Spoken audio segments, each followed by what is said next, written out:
Clara likes to make purple omelets. Isabella takes 2 cubes in her tea. And Alexander saw a Cryonian tiger once.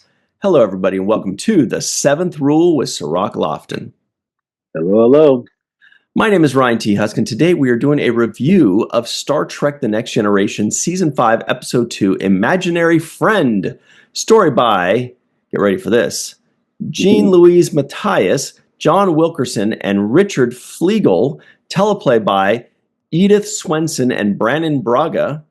Directed by Gabrielle Beaumont. This was May 2nd, 1992. Where were you? And how are you today, Sirach Lofton? I'm doing great. Episode 22. I think you said 2. I just wanted to correct that. Oh, did I say that? Yeah, it's Next Generation, Season 5, Episode 22, but it was May 2nd. So it's 5-2, Yeah. 5/22 on 5/2. Yeah. Yeah. I thought it's interesting because I wanted to ask you, this is now the second time that this has happened. And it's a small thing, but I'm sure that there's a reason behind it. Mm-hmm. And that is when you mentioned the writers, the names of the writers are slightly different than I think the ones that I see credited on the episode. Yeah, that's happened before. Which writer was it this time? I didn't check. So you said Jean-Louis Matthias? Yeah. And I saw Ronald Wilkerson and Richard Flegel. Yeah, I thought that's what I said. Okay, so then that's right. Okay. I might have said it wrong. I might be reading my own notes wrong. But yeah, Jean-Louise Matthias, Ronald Wilkerson, Richard Flegel, teleplay by Edith Swenson and Brannon Braga. Okay. Braga. Okay. So, we recognize one of those names out of 5. I know. There were 5 writers for this episode. So let's talk about this for a second. I remember this episode, and one of the things, now I've been a curmudgeon my whole life, even when I was a little kid. One of the things I never liked when I was a kid was caring about little kids. Once they hit into like teens, late teens, I was okay with that. But I never was interested in a 7-year-old's story or a 5-year-old or a 10-year-old. You know what I mean? Like, it just never did it for me. Even when I was those ages. You know, if I'm watching Transformers and the Transformers story follows a 7-year-old boy I'm like, I don't care. I'm watching Transformers for the Transformers. I don't need a little human boy to identify with. I don't care. I want to see the Transformers. So I've always, even when I was that age and I was the target audience, I wanted to see Worf and Geordi and Riker. That's what I wanted to see. I did not want to see kids. And so when I do remember this episode. Who invited Picard to the review? It's true. I'm telling you, I've been kind of a curmudgeon my whole life, but I just didn't care about the kids. I'm like, when I'm watching Star Trek, I want to see adults doing adults things, And I don't want to see a 6-year-old. Doesn't do anything for me. So you can imagine what my take was when I first saw this episode back in the day. All I remember is this kid going, Isabella! And I'd be like, stop saying that. But that's my grumpy take that I've had for 30 years on this episode. Maybe I liked it a lot more this next time around. But you've never seen it before, Sirach Lofton. What did you think of it? Do you think these 5 writers came together to put, like, Voltron? Like Voltron. Yeah, I wasn't blown away by it. If you have to say, yeah, can you imagine that? Yeah, no, I know. I thought you would have loved this episode. Absolutely, not really. It actually. Then they added Alexander Rashenko into it, and I was like, "Oh God, this is becoming an Alexander episode too." I know, it morphed into Worf's son. Yeah. And we just recently had a kid episode. Well, it was Worf's son, right? Yeah, it was Alexander. in Mangel's episode where Right. The cost she of bonded living. the cost of living, right? Which I actually enjoyed better than this one, as far as kid episodes, I guess is concerned. Yeah. Wow. Um, Well, let me ask you this actually, because you were considered a kid actor, right? You started right right, around the age of 13, 14, right? right. When does it stop being a kid episode and then more of like a young adult kind of episode? Because I remember loving like the Jake and Nog stuff, especially when you guys were becoming roommates and stuff like that. I remember liking that. That didn't like trigger my child curmudgeon stuff. You know what I mean? Like it just felt like more like young adults because you guys talk like adults rather, like young people talking like adults rather than kids Right. talking like kids. And the Wesley stuff was a little rough around the edges for me, but I think it was mostly because of the writing. It wasn't because of the age. You know what I mean? So for me, I feel like it's like right around 13, 14, where it was palatable to me. Yeah, I think it depends on how they write the characters and Yeah. also how familiar you are with them. Um, it's not easy on an adult show being the kid, so that's a challenge in itself. I can understand, Wesley Crusher and Will Wheaton having to, go to work with a bunch of adults every day and hold your own. The bunch of people that are So, probably acting like how I'm acting right now. well, yeah, they're probably like, "Oh God, I got to do this stuff with the kid," Right. and so I understand that. I mean, it's just a natural thing, but it has to be something that, like, because I was watching, when you were saying when I was growing up, was I watching stuff with kids in it? I guess I was, but I wasn't necessarily like putting myself following the story of the kid as much as the story of what's happening, right? Right. And so I think what the story of what's happening has to be good enough for me to be interested. And I'm not going to just buy on because it's somebody who's my age, right? So I can remember, for example, big kid movies or movies with kids as stars. E.T. was huge for us when we were kids, right? That worked on me. Yeah, E.T. worked on me for sure. Elliot. Right.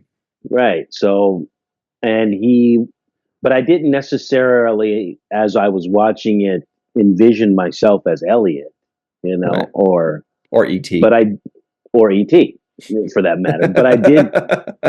But I did relate to a kid who rides his bike through the neighborhood, and who's that age, Or and like who's Goonies, yeah, right? Goonies yeah, worked. Goonies Goonies. worked on me. Goonies is another kid movie with kids that I didn't say, oh God, this is a kid movie. I can't watch it No, anymore. it was beautiful. So yeah, and there were also kids in movies. I remember the kid who played in Indiana Jones, for example. Yeah. Standing Whose out name as was Data, by the way. right. So there's been good performances by kids in movies, and obviously Home Alone comes to mind as well as one of those movies that. Or wait, no, sorry. No, that's the same kid that played Data in Goonies. I don't remember what his name was, but Indiana called him Short Stack. So he's just known it. And I can't remember the actor's name, but he's Well, I still think he acting. actually just won the Oscar Yeah, he's recently, still if I'm not acting. mistaken. It's crazy. Yeah, yeah, I think he just won the Academy Award for one of the movies he just That's was right. in. Uh, but also like Macaulay Culkin in Home Alone carried several movies by himself as a kid actor. And it worked. You're Totally, right. and I totally bought it. I loved it. So like I can't just knock stuff because a kid's in it. It has to be subject matter that the story in itself is interesting and compelling and complements the fact that a kid is in. Like it makes sense that this thing is happening through the kids' eyes and lens and stuff like that. So with Home Alone, that makes sense. Every kid has the Home Alone moment when your parents trust you enough to leave you in the house by yourself for a few hours. Not for the weekend, but for a few hours, right? And so you feel that Home Alone sense of, oh wow, you know, Home Alone. Um, so in that way, I can say I've watched those movies. I've liked kids in movies. I've liked the way they perform. But In this particular episode, that's where the butt comes in there. Just like you told me, it's hard to fall in love with, hard to believe two people fall in love in a single episode, and in 30 minutes they're like want to get married. It's also hard for me to care about a character that I just met. So it's not necessarily that it's a kid, but it's also this is a brand new character, right? And her father is a brand new character. So uh emotionally, I don't even have a connection or an attachment to this person or character. That's why I said, at least with the cost of living episode with Major Roddenberry and Roshenko, at least we know Roshenko's backstory, Alexander's backstory. We've seen it before. There's some attachment there. I might not like it the best. I might not want to see it the most out of it. If you gave me, all these characters, storylines, do you want to see this, or that? It would probably be down on the bottom of the list of things I want to see. But at least I have a connection because there's Worf's character connected to it. It's the main character's kid. This is a guest star kid, I right? know. And that's the thing, is that I'm pretty sure these characters were introduced for this one episode, never again. And then, but this is such a TNG thing to do, which is introduce this character, and suddenly there the dad is in main engineering with Geordi. He's talking with Picard. He's figuring out and then he wasn't there in the first 100 and something episodes. He's not there in the next 60 something episodes. But then whoever, and that happens all the time when we saw someone else's kid, maybe it was like Jeremy Astor or something, somebody else's kid, and suddenly his mom is there in main engineering hanging out with Geordi. She's like the top dog there, and we're like, wait, what? So whoever is introduced in that scene or in that season or episode is going to be one of the main characters in something. It's so strange how they would do that, or they'd be at the helm, or something like that. It's always been this strange next generation phenomenon where somebody gets introduced, suddenly they're one of the top people and they're in the scenes, and then they're gone, never seen again. And we saw it in this case. Yeah, but like I said before, we've seen it. We saw Counselor Troy have a baby, right? Didn't she have a new baby and it grew up really fast or something like that? And but there was a connection. It's Troy, and then we saw Data have a kid. Lol, yeah. And that was cool because it all ended in one episode, but still, it was Data's kid. So it was like a storyline centered around a figure that we already have familiarity with. Totally. In this particular episode, it was just like, it was them talking about this guy who's serving in command, I guess, or working in engineering with Geordi and Data. And we never seen him before, don't know really what he does, but he's problem solving with Geordi. Yeah, so he's got to be Sutter. smart. Yeah. Right.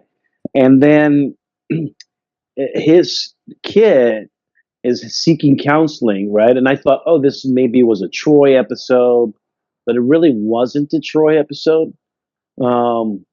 So I wasn't sure what I was watching. And, as I'm watching, I'm like, whose episode is this? Essentially, that was exactly. That's what I was trying to get to. Whose episode is this? Because Clara, you might think maybe it's a Clara episode, but Troy, we see her just as much as Clara.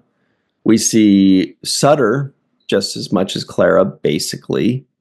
We almost see Isabella as an Isabella episode. No, but yeah, we kind of see a little bit of everybody. Certainly, Troy was the most involved of the senior staff, then Worf a little bit.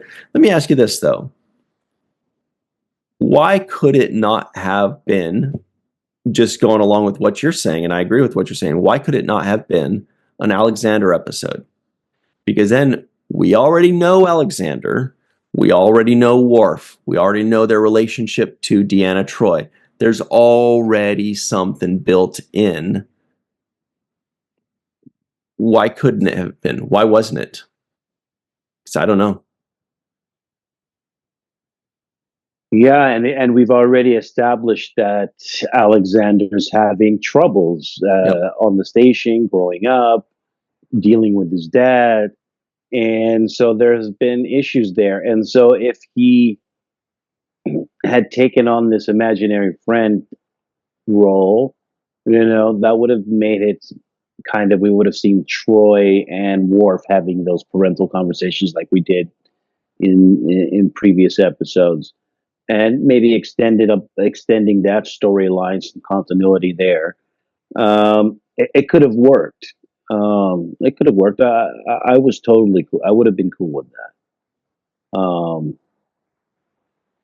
I mean, And at least, and you know what? And I feel bad because I feel like I've been a little hard on these actors who are these kids in this episode. I thought the kids did good. yeah, they were fine.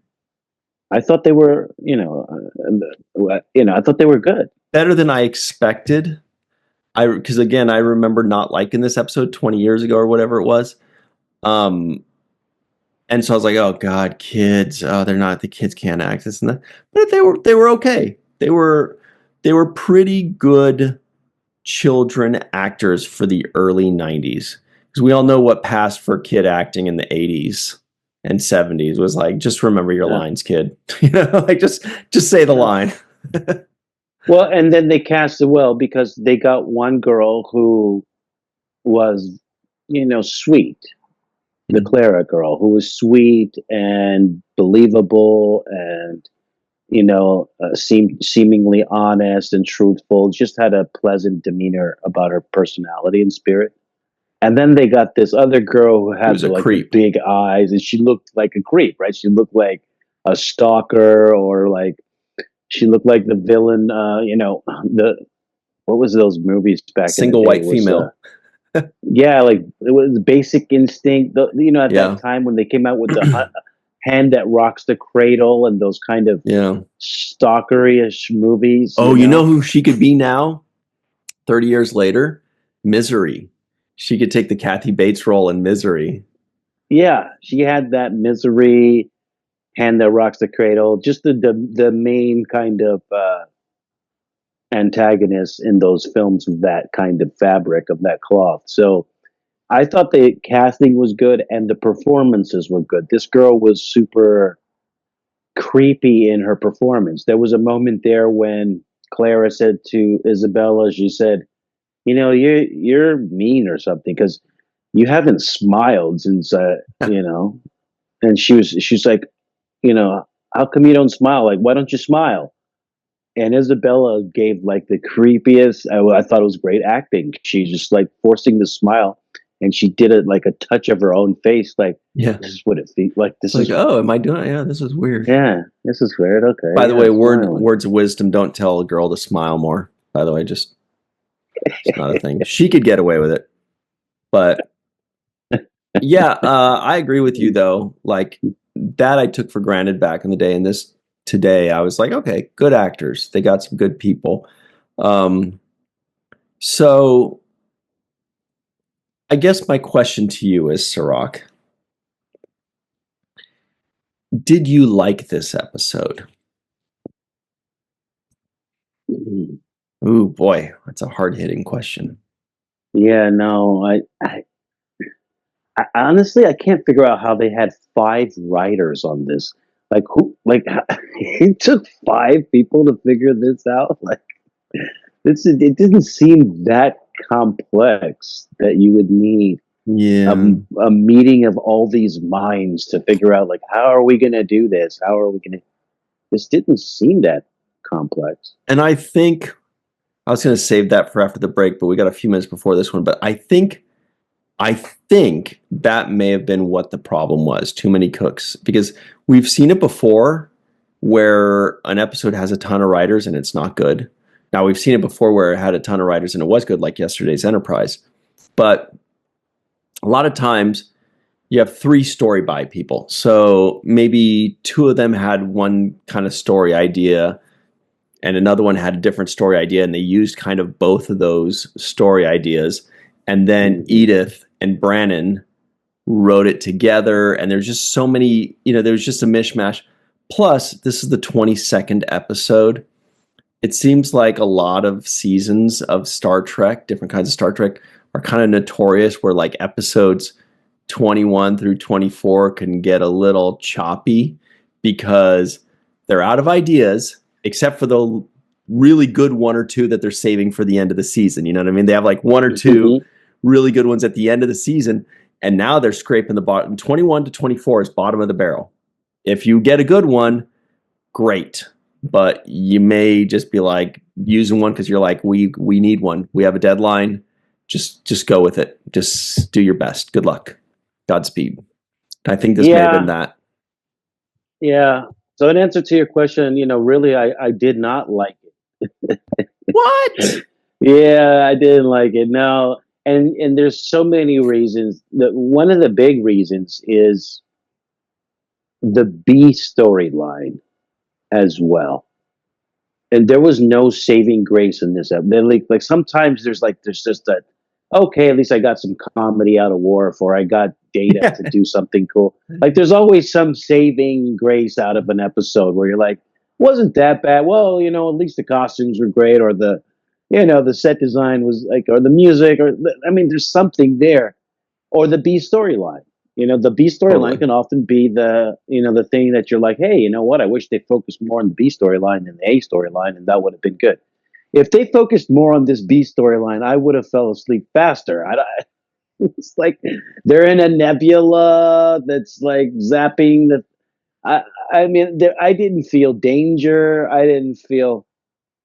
I just felt like the B storyline also was like a poor complement to try to explain away some of this cross connection between this entity and all of this other stuff.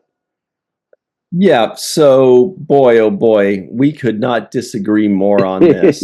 Let me tell you, we got to jump to our break. But on the other side, I'm going to give you a couple silver linings. I'm going to talk about the B plot. This is going to be Frasier and Ali in the next round. You watch. All right, everybody stick around. We've got our break. We'll be right back on the 7th Rule. Hey, everybody. Welcome back to the 7th Rule with Sirach the Game Changer Lofton. Hello. Here are the trivioids of the week. Clara likes to make purple omelets. Isabella takes 2 cubes in her tea. Clara is Keiko's helper in the Arboretum today. Nam for Keiko. Nurse Ogawa and her date take a walk on the Champs-Élysées. Data prefers FGC 47 to Sutter's Cloud and the LaForge Nebula. Geordi's father was an exozoologist. I guess I should have said Sutter's Cloud or the LaForge Nebula. Geordi's father was an exozoologist and his mother was a command officer. Guinan sees a fish and then a Mintonian sailing ship. Isabella can't come to ceramics class. Alexander is making a cup for Worf. It took him 2 weeks. More on that in a moment. Good golly, Miss Molly. And lastly, Alexander saw a Cryonian tiger once. Okay, let's just jump into that, actually. When he said, I've been working on this for 2 weeks, I said, okay, this kid, the teacher needs to give him extra attention because clearly she has not taught him how to do ceramics if it's taken him 2 weeks to do a cup. Well, first he had to design the cup. He had to think of the color he wanted. He had to get the finest Romulan clay from the shores of. No, I have no idea. That made me laugh too. The whole Alexander Roshenko scene made me laugh in general. Just a little bit because I was like, it goes back to why this alien character inhabits this imaginary friend only to smash out clay pottery from another kid. Like what is the purpose of And this then throw a thing? piece of clay on the back of his head. Yeah, it's Yes. so disjointed. Are So we talking about intelligent life, or are we just talking like this doesn't even have any sense to me? That's why I was just looking at it like, and what was the purpose of the constant, incessant need to go into the control room or into, like this character kept asking Clara, let's go over there to, I forgot where it was, the yeah. command or, And it wasn't just, even nefarious. It was just apparently out of curiosity. Well, you don't want to be curious about there are thousands of things to see. well, You can be and curious not about only any that, of but you're them. able to fly around as an entity of light, That's true. right?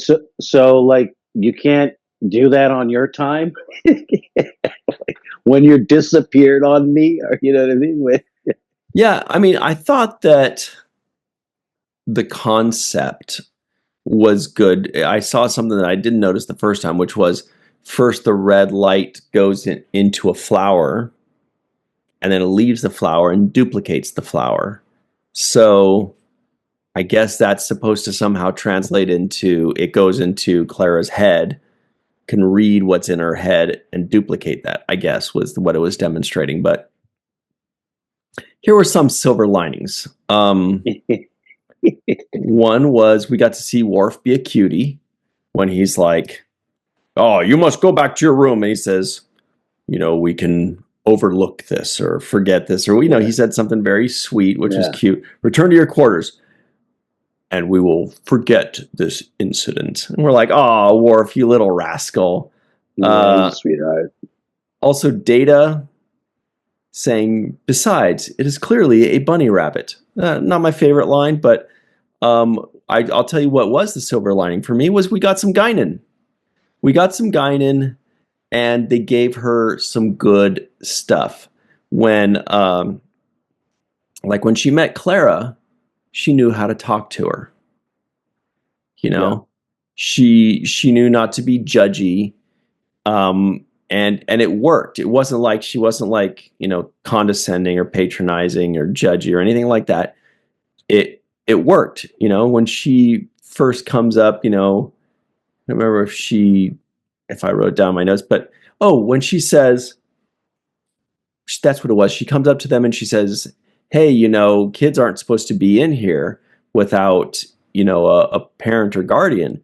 And she says, "But you can be my guest."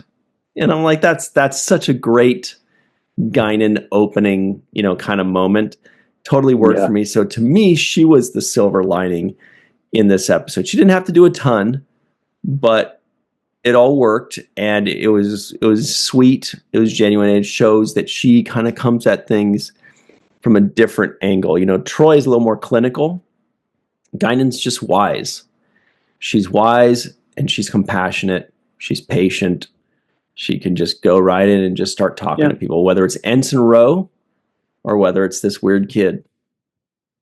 This weirdo kid. Yeah, weirdo. No, yeah, very loving. No, I loved Guinan. I did think she looked very beautiful in that red outfit she was wearing. She was stunning, and her performance was very believable, natural. It was connecting, and so yeah, I do think she was a highlight of it. And I also note to put in my notes that Guinan, is funny because there's certain like athletes, for example, where they're known as, let's say, your favorite basketball player's favorite basketball player, right?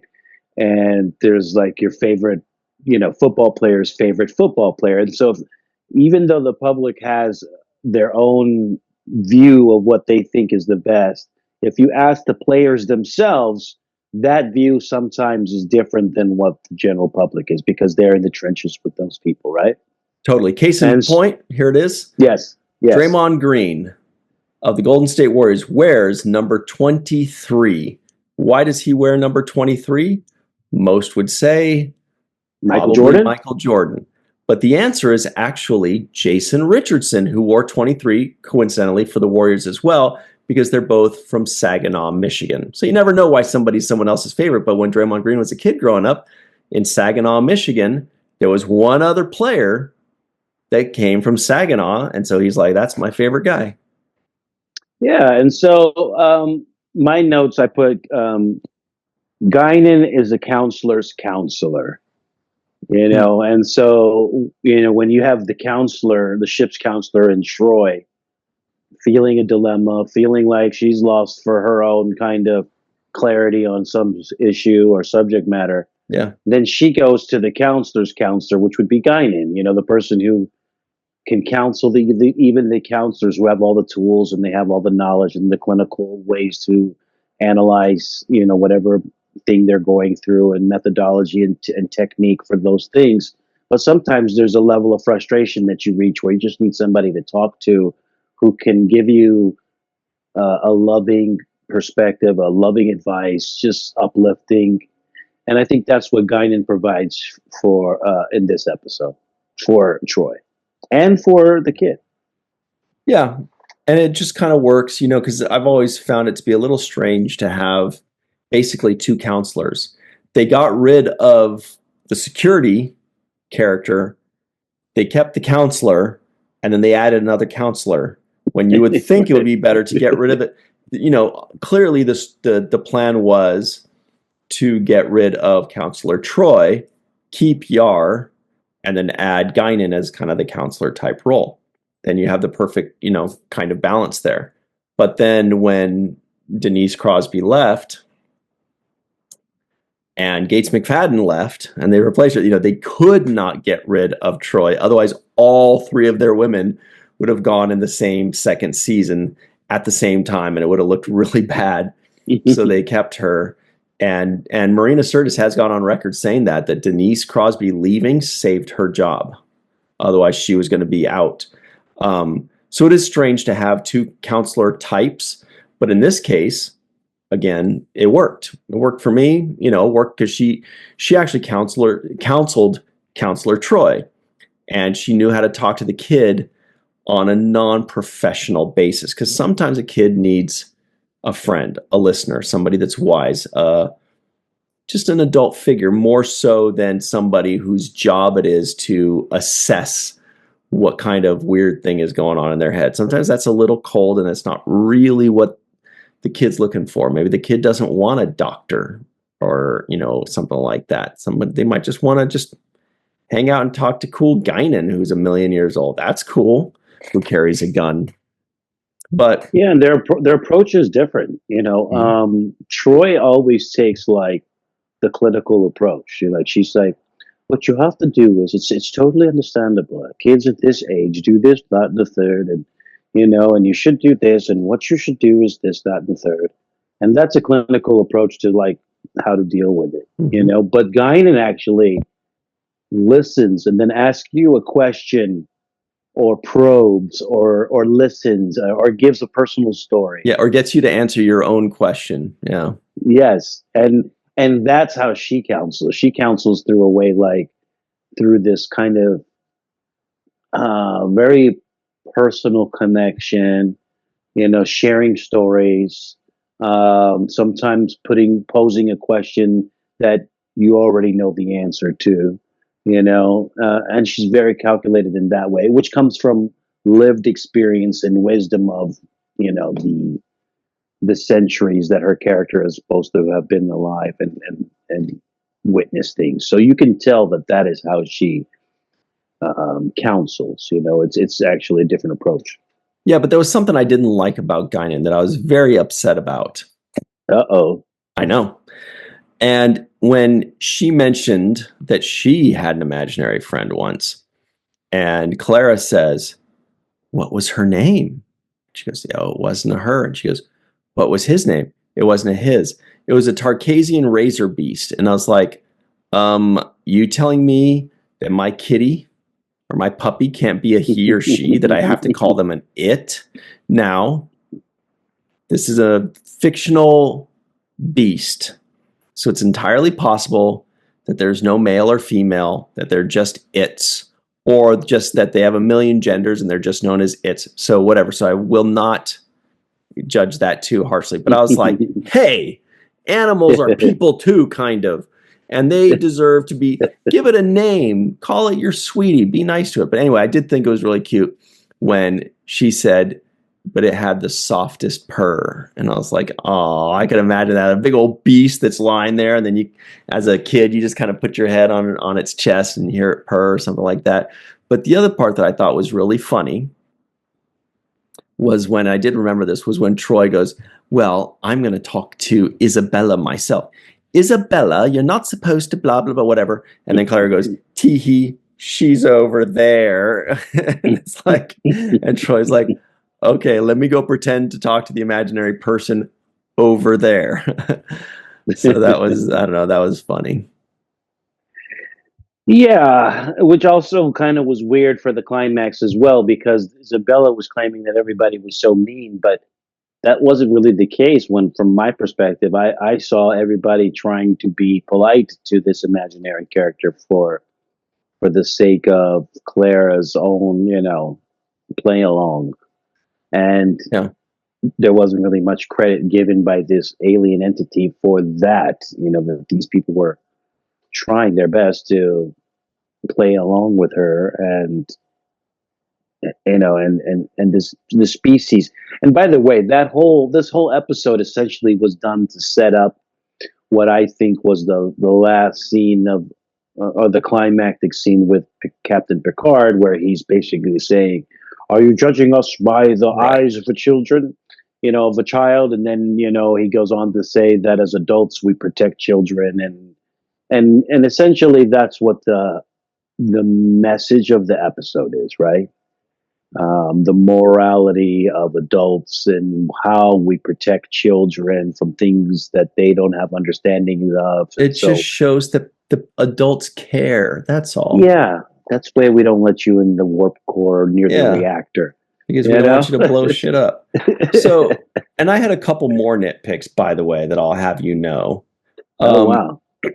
One was, they're in Clara's bedroom, Counselor Troy. Counselor Troy gets zapped by a laser beam or whatever. She gets blasted. How come every alien, when they're like, it needs to be powerful, what do you want? I don't know, zaps it with their hand. They all have the magic zapping powers, right? Mm-hmm. They all have it. So Troy gets zapped, and then they're like, oh no, she goes to the medical bay. There's the meeting, they're talking. And then the dad says, Clara, go back to bed. We'll figure this out. You're sending your daughter back into the room where this alien just zapped and all nearly killed an adult. And you're just like, yeah, go right back there to the scene of the crime. And, nice knowing you, kid. I was like, what kind of parenting is that? Are you not aware of what literally just happened? Okay, that's one. Bro, take away this guy's parenting license. Two is, when they were first playing in the Arboretum, or when she was, Clara, there was this extra lady with like overalls doing something, derby-dooby-doo, right? Theoretically being the adult in the Arboretum so she could watch over this kid, right? Several scenes later, the Enterprise is shaking, shields are down to 8% or 3%. We're all going to die. And then they go back in the Arboretum to have like the showdown with Isabella.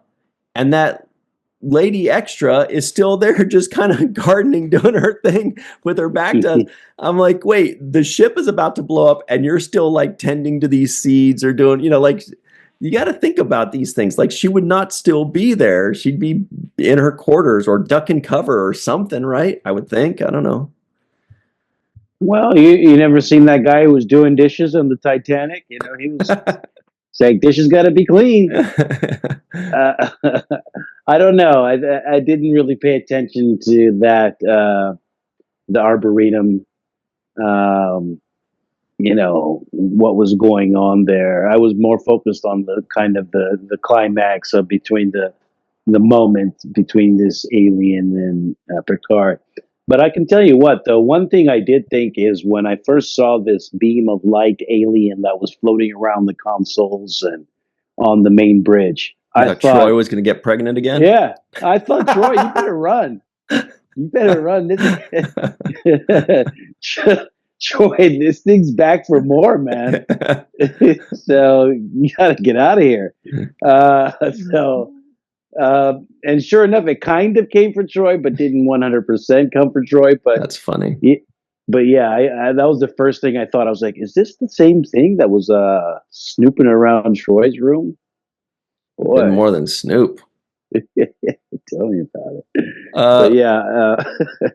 Okay, well, we're almost out of time here, Sirach, so I'm going to have to ask you, who gets the home run of today's episode? I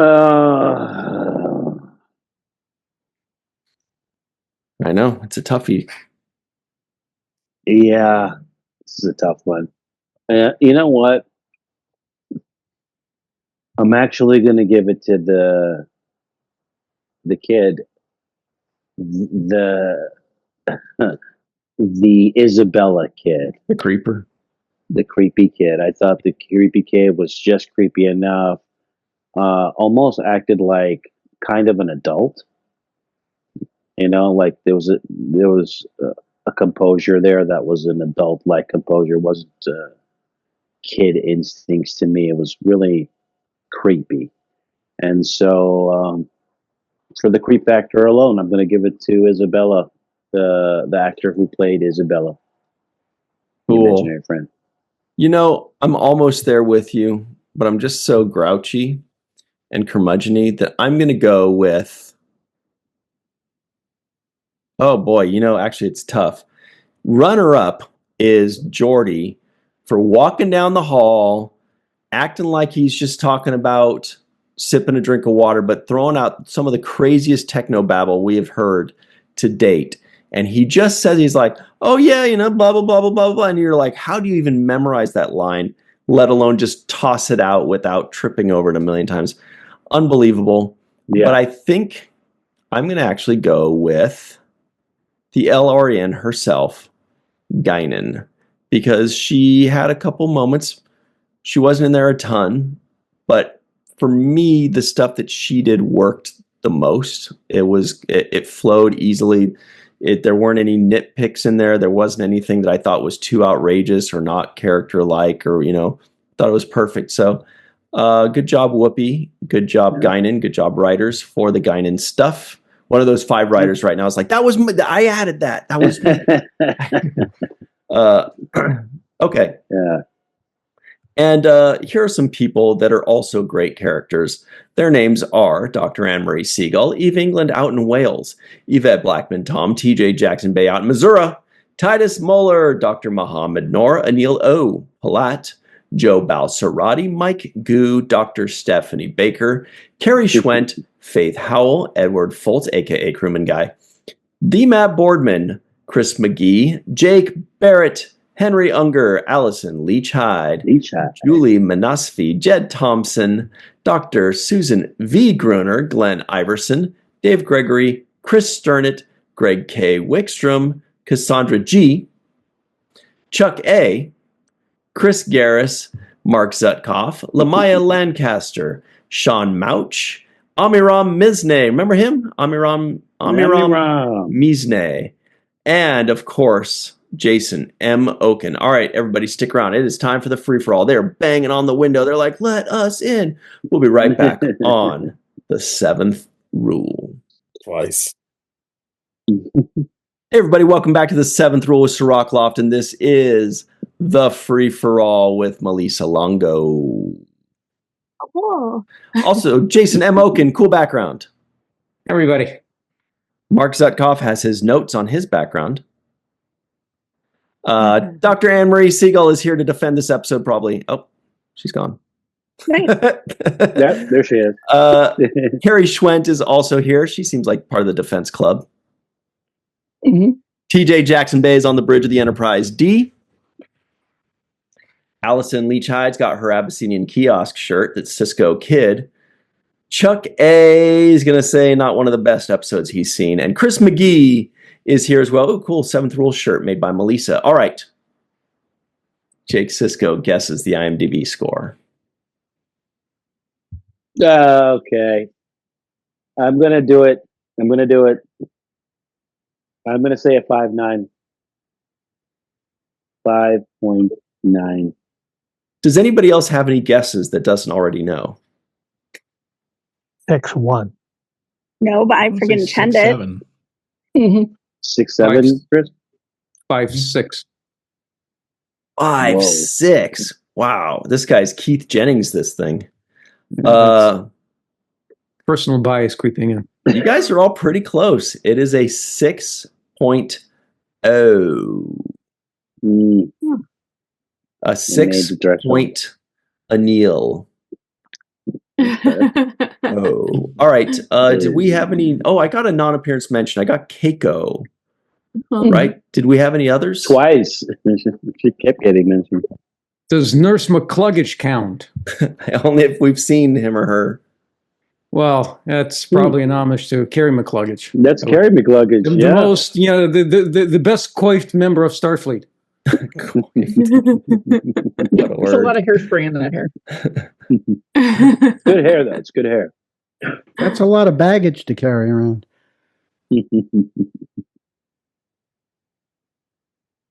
No? Luggage. Luggage. McLuggage. Okay, gotcha. Do we have any some kinds of or some sorts of today, Chris McGee? I caught one spoken by Riker when he asks, could some kind of dampening field have caused us to lose velocity? We also had a ton of like Trekkian names like Cryonian Tiger and what was the Mintonian sailing ship? And there were like 5 of those things. They just went Sumerian nuts. coilfish. Yeah. Yeah, they went nuts with it. All right. Melissa Longo, will you please get us started off on the right track by telling us what you thought of this episode with your black and white background? I love this. It's a behind the scenes thingy. Oh, all right. Yeah, and I love Guinan. I love Guinan. She is probably one of my favorite characters in Trek. I have a lot of favorite characters in Trek, and she's definitely up there. And I think she was probably in my favorite scene with Clara in 10 Forward when she was talking about her imaginary friends. And I just love the way Guinan has with people and the way she relates to people. And so for that, I can't hate on this episode too much because there were some quite endearing moments. When Troy is walking down one of the corridors with Clara and she grabs her hand, it was such an organic gesture and it was just so tender. And I don't know. I like how Troy interacted with Clara and I liked how Guinan interacted with Clara. And I don't feel that she was dismissed in any way. In fact, I think they were really trying to help her acclimate with this station. And I love that. And I do have it's relatable to me because I am a military brat. So I understand what Clara was going through. Going from port to port or city to city or place to place. So that was relatable to me. And I'm not Geordi's story when he was talking about his experience with that was relatable as well. So I liked Geordi in this as well. There were some really good moments. I do have a lot for things left unsaid, but you'll have to wait. You'll have to wait for that.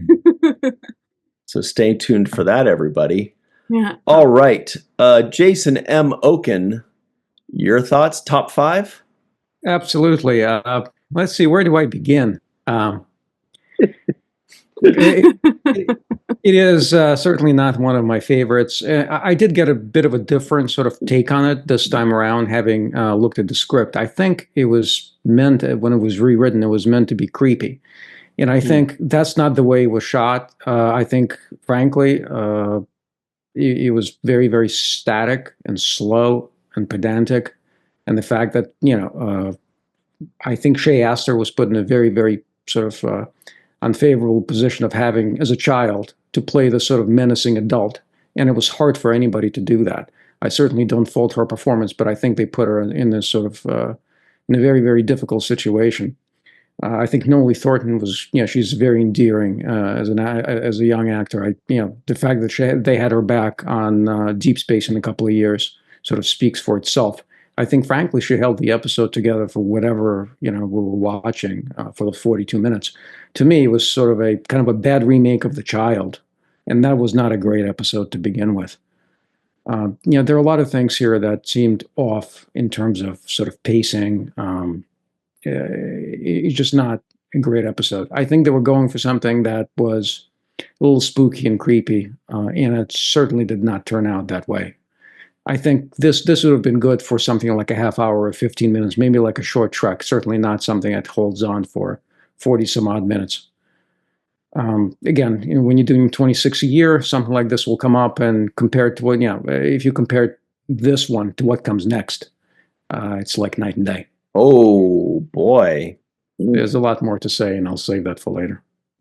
Earmuffs, Sirach and Eve. All right. Great stuff as always, Jason M. Oken. All right, Mark Zutkoff, what do you got for us today? Well, all I remembered of this episode from its original airing was Shay Astar as Isabella. Couldn't even remember the name of the other child. This time around, seeing 5 writers credited was immediate concern. Yesterday's Enterprise had 5 writers, but that's the exception, not the rule.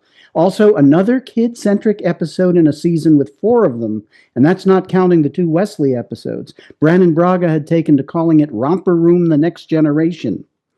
The episode might have had more punch if Isabella hadn't looked mean and acted as a bad influence on Clara from the beginning. Another entity comes onto the ship unnoticed. At least this time they have an explanation for it. But that entity sure doesn't like Data and Geordi's technobabble, nor Crusher and Ogawa's talk of romance. Speaking of Ogawa, after her appearance in the game, is she really not ready for Risa? We frequently criticize the amount of technobabble in the series, but in this episode, the scene in the briefing room reminds us this is their job, and the technobabble can have a purpose. Loved getting some of Geordi's background, insight on family life, and thoughts on raising children. The team of Data and Guinan and Ted Forward, soft-spoken comedy gold. And Whoopi's facial expressions add so much. Even more impressive when we learn from Memory Alpha that Whoopi only came available shortly before filming, so the scene which originally featured Crusher and Troy was rewritten for Data and Guinan. Later, we get a scene between Guinan and Troy, 2 counselors or one counseling the other. Speaking of Troy, first power play, now this. Troy's getting banged up a lot lately. Nice speech from Picard at the end explaining why there are rules for children and that Clara will establish rules when she has kids. He doesn't threaten, just talks. And Clara shows forgiveness and friendship to Isabella. The ending between Isabella and Clara is a sweet way to end the episode. In a couple of years after this episode airs, Pixar will create a movie where dolls and action figures move only when adults aren't looking, similar to how Isabella only appears to Clara. So my home pun of the episode, this is Star Trek's Troy story. Ah, great. Thank you very much, Mark Zutkoff. Excellent work. All right, Carrie Schwent, a.k.a. Crafty Bear, is here. And by the way, Sirach, we didn't even talk about that B-plot. We were going to, and we totally forgot. How'd that happen? But we will in Things Left Unsaid, so stay tuned for that. Carrie Schwent, a.k.a. Crafty Bear, please take it away. I enjoy this episode. I love that we get like just hanging out with the little kid. I definitely feel like it definitely has a slight horror movie vibe to it. Yeah, especially the guest star Shay. She pulls off the same sort of slightly creepy vibe that the little girls in the Shining do when they're standing in the hallway asking Danny to come play with them forever and ever. Which for a minute it kind of seemed like Isabella was asking Clara that just a little bit. Maybe that's just me projecting, but father and daughter. I enjoyed both of them. They're actors. I know one more than the other. Jeff Allen, the ensign, is in a fantastic season 6 episode of Voyager. It's in a really cool sort of alien makeup that I really like. So I recognize his voice pretty much immediately. The episode is called Dragon's Teeth. And little Clara, her I know, as I've watched the entire series, she is Dylan's little sister Erica on Beverly Hills 90210, and is just as adorable in that series as she is in this one, and the Deep Space Nine episode with Odo when he turns into a top for her at the end of that episode. She is just the cutest thing. I would totally hang out and do like ceramics with her.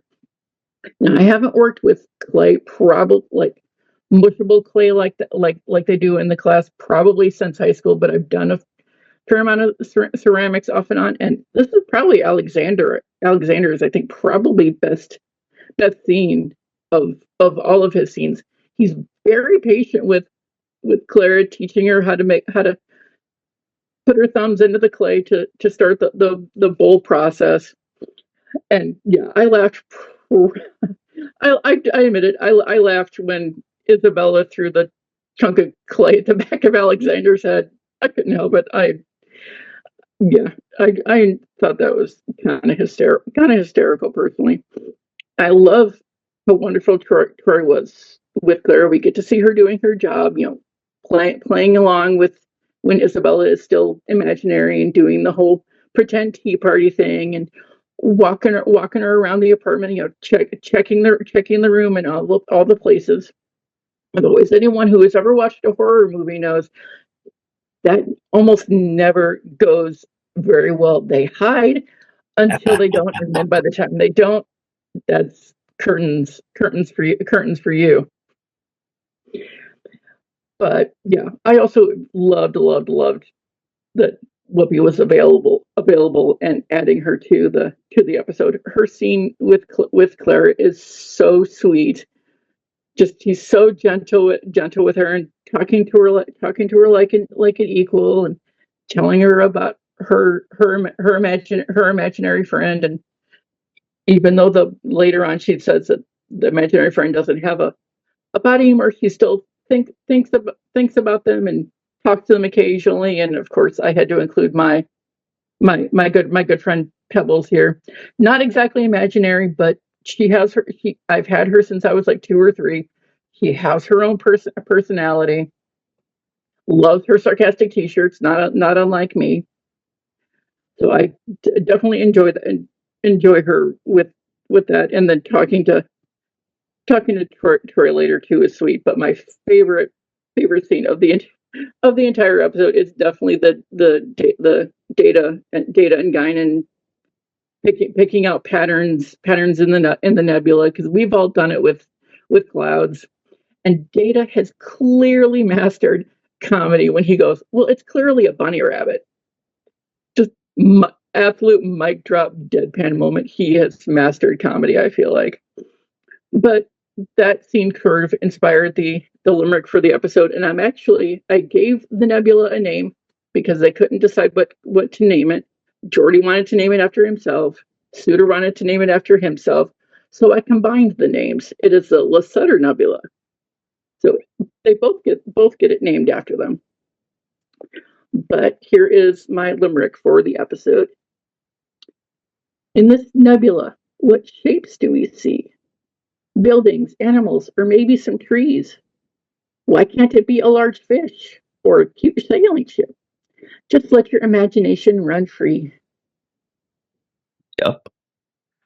Great stuff as always. Thank you very much, Carrie Schwent, aka Crafty Bear. All right. Oh, Dr. Anne-Marie Siegel, you hinted that you liked this episode. What happened? I absolutely love this episode. I saw it when I was 7, and I just think it's really cool that Star Trek occasionally has a little girl episode, and I hate when people hate on it. I just it really, really moved me. It's like scary. It kind of like touches on being lonely as a kid. I just think it's wonderful, and I was really happy to read that people like Brandon Braga actually loved it and thought it was really interesting writing for kids because like there was an edict, like Gene Roddenberry, and then later Rick Berman wouldn't let you write like imperfect humans, and then it became very hard to have like tension and like any plot drama. And so by having kids, like by definition, they're imperfect because they haven't like grown and matured. And it's a really interesting way to like look at relationships through a kid's vantage point. Also, like the two girls are so amazing in Shadow Play and Deep Space Nine and the caretaker episode with Gary Graham. Like I just can't get enough of them. And like everything about them, like the way they say like Isabella and like it's just so they're just such wonderful, brilliant actors. And yeah, I absolutely love this episode. Can't get enough of it. 10 out of 10. I was just going to ask you 1 out of 10. Okay. 10. Obviously 10 out of 10. It's always been one of the most memorable from the second I first saw it. And amazing. Yeah, and I'm going to have dinner with my non-imaginary friend. So thanks for letting me go early. Enjoy your meal. Enjoy dinner. Yeah. All right. I'll say hi to Outback for everybody. All right. Thanks very much. We've got Thank TJ you. Jackson Bay out in Missouri. The others, he says. Yes. All right. So listen up, all of you that don't like this episode. I was going to protect you. I liked you, but now I don't care. So when the others come, they're going to get you. What? I don't care. Oh, man. I too like this episode for very, very many reasons. And I think it's because I like a different kind of episode, right? A different kind of episode speaks to me. And the kind of episode that really speaks to me is kind of like a day of life on the Enterprise. Like this is just living on the Enterprise, and we get to see it from a child's perspective this time. And so I really enjoyed that, really seeing how Clara's days go, the places she can go, the places she can't go, how people react when she's somewhere she's not supposed to be. Even like when they ran into Worf, and Worf, at first he's mean and gruff, like, what are you doing here? And then he's like, all right, you guys get out of here and we'll just kind of forget this happened. All right. He's cool about it. And he smiles when they walk away. I thought that was super cool scene. And I also actually, enjoyed the way that Isabella was played. I think, we get to see an alien entity come onto the ship, and this alien is exploring too and trying to see who these people are. But the person that they connected with was a child. And so it's from a child's perspective, but they don't know anything about being a child. And so she has this super serious look on her face the whole time. And even Clara calls it out, like, why you look so mean all the time? Like, since you became real, you suck. and like, smile sometimes. She doesn't know how to smile. She's just like, man, all these people are mean. You're kind of cool. Let's go. I need to go look at the shields and stuff. Let's go get in trouble. And so I think that she actually played it well. And I got to tell you, as a kid watching this episode, seeing that little girl in the blue dress was worse than the kids from The Shining for me. When her eyes turned red. Scary. I mean, I didn't have nightmares about it, but I did think about it a lot. So now Guinan, oh my goodness, Guinan is absolutely the person I want to be when I grow up, and the spirit that I feel that calls to me. I really, really, really appreciate the way that she just accepts everybody. We've seen her do this with Rolaren when she was persona non grata. She went and talked to her, accepted her, got her to open up a little bit, and said, this is my friend. She did the same thing with Clara.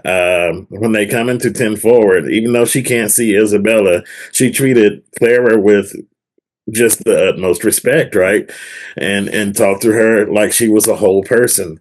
And I appreciate that. I did not receive that much as a kid. I received it some, but not a lot. I felt quite a bit disregarded. And I think that's just what we do with kids as a society, but I also think that's a shame. I think and I endeavor to do this when I talk to kids, to give them my whole attention and to really listen to what they're saying and what's in their heart, what they're excited about, what they're experiencing, because that's what's important to them. And I think they have a right to feel the kind of acceptance I would want to feel when I'm sharing something I'm excited about. And so that's what I want to give to kids, and that's what I saw Guinan do. So I was very appreciative for that. A lot to say. Clearly, that cloud was not a bunny rabbit or a ship. It was a Bajoran, the old spaceshipper thing that that Ben and Jake built. Was a solar ship. It's a Bajoran solar ship. That's what it was, and you can't sway me from that. Also, check out the iridescent currents. They're beautiful if you ever get a chance to go to that minor planet, whatever. Oh, okay. Well, that was great stuff today. TJ, Jackson Bay out in Missouri. I think that's like 3 people in a row that love this episode. Maybe we got it all wrong. We're winning. We're winning. Allison, Oh. Leach Hyde, what have you got for us today? Opinions are Well, as a wrong. kid, I did not like this episode, and it's because Isabella kept getting her friend in trouble and Clara was in trouble all the time, and I didn't like that because I was her age pretty much when this episode came out. I'm like, she's not a good friend. She keeps getting her in trouble. Like, why would she want to hang out with her when everyone else is being so nice to her? And so, and of course, you know, the blank face, she was super creepy.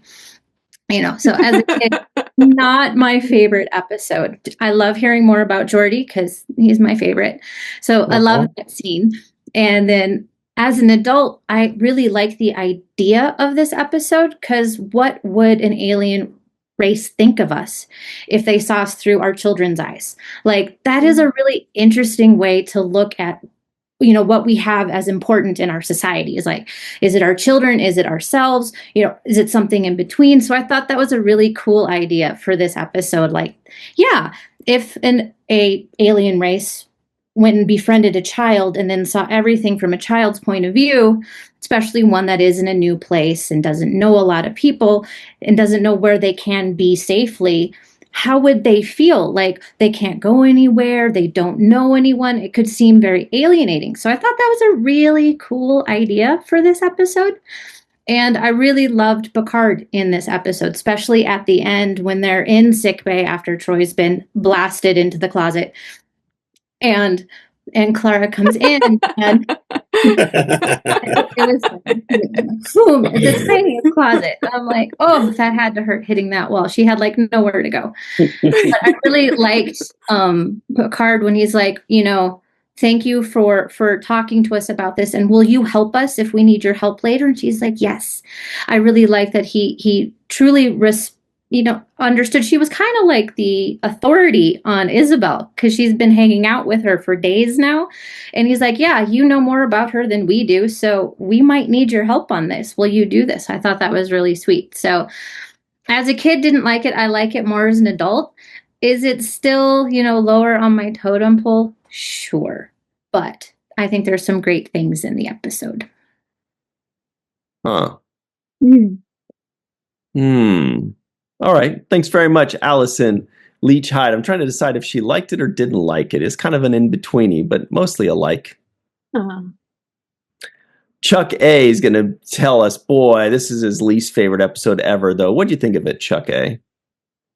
Well, I tried to avoid this episode as much as possible. I didn't like it very much at all. My opinion is a little bit better. I liked it a little bit more, but still, you know, not my favorite episode.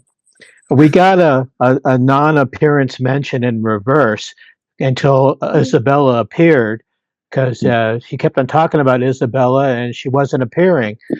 Even though, you know, that means that she had to have appeared in other Star Trek, but she appeared after the non-appearance mention. The girl that played Isabella, I thought, was really a good choice for that role. And like Jason was saying about originally being a creepy episode, I got that feeling as well. There were some aspects of that. I did like the Geordie's story and Guinan's appearance. Added something else to the episode at least. The girl that played Clara was really good, and as it was mentioned, that she winds up being in Deep Space Nine a couple of years later. Like I said, I liked it slightly better than what I remembered it, but it's an episode that I really did not want to watch when I came across it. But the next 3 episodes to finish the season, no spoilers, are considerably better than this particular episode we just reviewed. So I'd like to. Looking forward to seeing the next 3 episodes. All right. For you. Wow. All right. Chris McGee, tell us what you thought of this episode. Are you on Team Carrie, the others, and Anne Marie, or are you more on the Mark or Chuck side? Or are you with like Allison, where you're like, there's nuance to this? Well, it's not a great episode. Oh, no, but I don't think it's bad either. I'd say it's a perfectly average episode. As such, I don't have much to say about it, so this will be relatively short. I think it's a good idea for a story, though, one that reminds me of the original series, an alien species that doesn't understand why children have a different set of rules than adults, so they assume the worst of the adults, At least we get to see more of Nurse Ogawa as her character gets just a bit more depth. We also get more depth for Geordie, learning a bit about his parents. This is the first time in 19 episodes that we see Guinan. She was last seen in Ensign Row, the 3rd episode of this season. I think Noli Thornton did great as Clara, and Shay Astor, who played Isabella, did a good job portraying an alien entity in the body of a human girl, especially with her technobabble lines that she had to recite. And that's pretty much all for that. I'm going to go ahead and mention my memorable quote for whatever reason. This is the one that has stuck in my memory all these years, and that's when Geordie says, "Children are a lot stronger than you think." Great stuff as always, Dark Lord Chris McGee. All right, Jake's final take. Sirach, any final thoughts on this episode?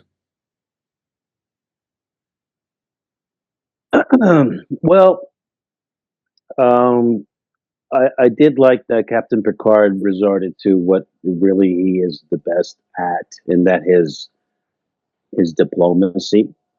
He came when it came down, when the rubber met the road. He was really diplomatic in articulating not only what this entity was looking for, but the defense. He basically puts on a defense for humanity multiple times in this show. And it really starts with Q, when Q puts him on trial and he defends humanity. And then he continues to, throughout the show, find ways to defend humankind in some way or another, or the Starfleet, or Starfleet's intentions, or he's always defending. So I thought this showed what his skill set is best at, which is this diplomacy. When I was a kid, there was a movie called Drop Dead Fred, and it was about an imaginary friend. Came out in 1991. So there's no way that Drop Dead Fred did not have some kind of influence on this, because the entire movie was about an imaginary friend. It's the only movie I can think of that starred an imaginary friend. And so I think that somehow or some way that this came out of that. There was also Right Said Fred. So that's important. I'm too sexy for my hat. I saw the mention of the number 47. We've talked about 47 being a number, but 47 came up twice in this episode. Data said, "I prefer FGC 47." as opposed to the LaForge Nebula. And then they said there were 47 million strands in the nebula itself. So 247s in the same episode. Also, I thought the design of Clara's pajamas was beautiful and well made. The pink pajamas with the robe over top of it, the little dinosaur she had, was an extremely adorable, well made, well designed kids pajama outfit. And I could totally see myself wanting to buy that. You know, it was just so well designed. And then I like the quote that Data had when he said, people try to find meaningful pattern in things that are random. I think there's some truth to that. You know, I enjoyed that line. And yeah, I mean, that's about it. Wasn't high on the episode, wasn't terrible either. And I do think the kids, you know, carried it. But, you know, it's not easy for me to be watching an episode that doesn't really feature my main stars that I like to see. You know, but the kids did a good job as what they were asked to do. And I thought they cast them well, because I thought they both played different emotions and types of kids that we see. So it was great. Maybe you weren't, but I wish I was high during that episode. So that's it, everybody. I mean, maybe, you know, might have gone slower, but still. Thank you to Mark Sutkoff, Chris McGee, Chuck A., Allison Leach Hyde, TJ Jackson Bay out in Missouri, Carrie Schwent, a.k.a. Crafty Bear, Jason M. Oken, Melissa Longo, for myself, Sirach, Melissa, and of course, Mr. Aaron Eisenberg. Thank you all very much for hanging out with us. We really appreciate it. And we'll see you next time. Until then, always remember the 7th rule.